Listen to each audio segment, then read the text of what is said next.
Olá! Hoje a gente mergulha em alguns trechos bem importantes da Parashá Vayelet. Vamos passar por Devarim, Roshea e também Ibrim.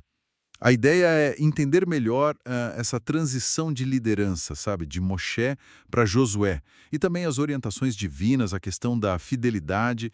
E, olha, vamos prestar bastante atenção nos nomes e termos como eles aparecem mesmo nos textos, tá? Para começar, tem um ponto assim bem marcante. Moshe, já com 120 anos, ele anuncia que não vai mais liderar o povo, não vai atravessar o Jordão, uma ordem direta do Senhor.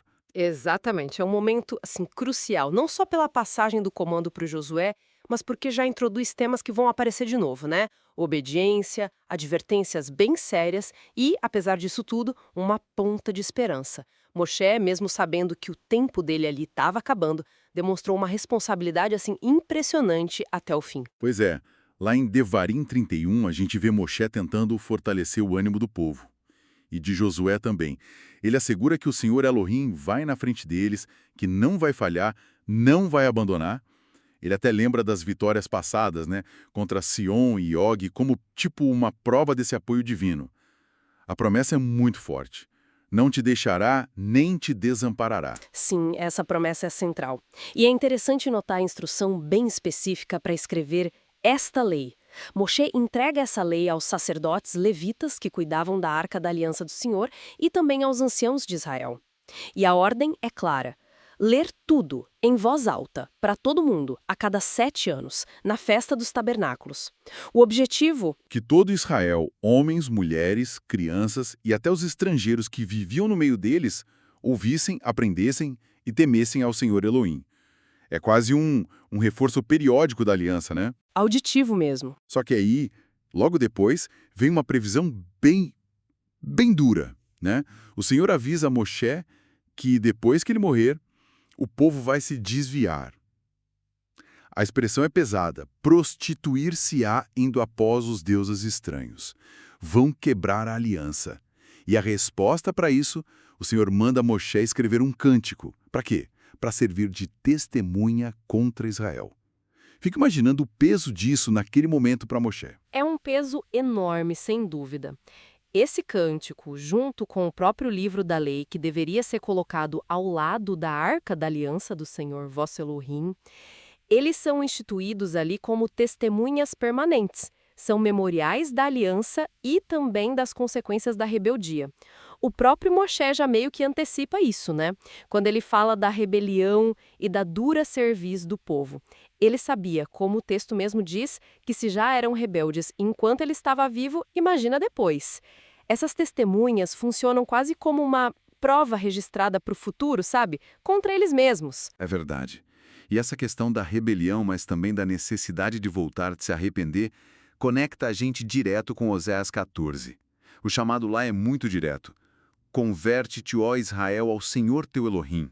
O profeta orienta o povo a trocar os rituais que talvez estivessem vazios por palavras sinceras, que ele chama de os sacrifícios dos nossos lábios. E também abandonar a confiança na Síria ou nos ídolos, que são chamados de obra das nossas mãos. Deixar isso de lado. Exato. E, em contrapartida, a promessa divina é linda. É de cura, de amor renovado.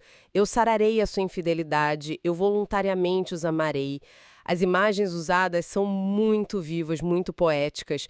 O Senhor será como um orvalho para Israel, e Israel vai florescer como o lírio, vai ter raízes firmes como as árvores do Líbano e um perfume agradável como o da videira.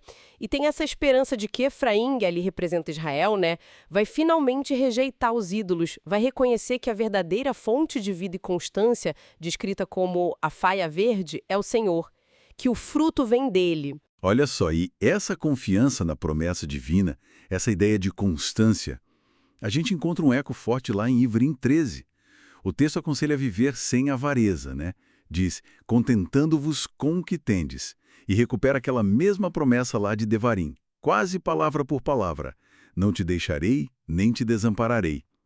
É um baita reforço da segurança no cuidado divino. Exatamente. E Ivrim ainda faz uma ponte interessante conecta essa confiança com a lembrança dos líderes fiéis do passado. Fala, lembrai-vos dos vossos pastores, que vos falaram a palavra de Elohim, aqueles que foram exemplo. E tudo isso culmina naquela afirmação poderosa sobre Yeshua HaMashiach, o mesmo ontem e hoje e eternamente. Essa passagem acaba amarrando a fidelidade de Elohim, que a gente viu desde Moshe, até a figura central para os leitores daquela carta, mostrando uma constância que atravessa todo o tempo. Então, resumindo o que a gente viu hoje, essa passagem de bastão importante de Moshe para Josué, né? As advertências bem sérias sobre a infidelidade futura de Israel, a função da lei e do cântico como testemunhas diante do Senhor Elohim, o chamado forte ao arrependimento lá em Oseá, com promessas de restauração, e, por fim, essa exortação à confiança e à constância em Ivrim, tudo apontando para Yeshua HaMashiach. Sim, e fica talvez uma provocação para a gente pensar um pouco mais. Essa insistência toda em registrar testemunhas, a lei, o cântico contra as futuras falhas do próprio povo, isso revela algo, né, sobre a dinâmica dessa relação entre o Senhor e Israel. O que será que essa necessidade de uma prova futura, quase um registro contra si mesmo, sugere sobre a natureza dessa aliança e sobre a presciência divina que o texto descreve? Fica aí a reflexão sobre o papel e o significado desses testemunhos registrados.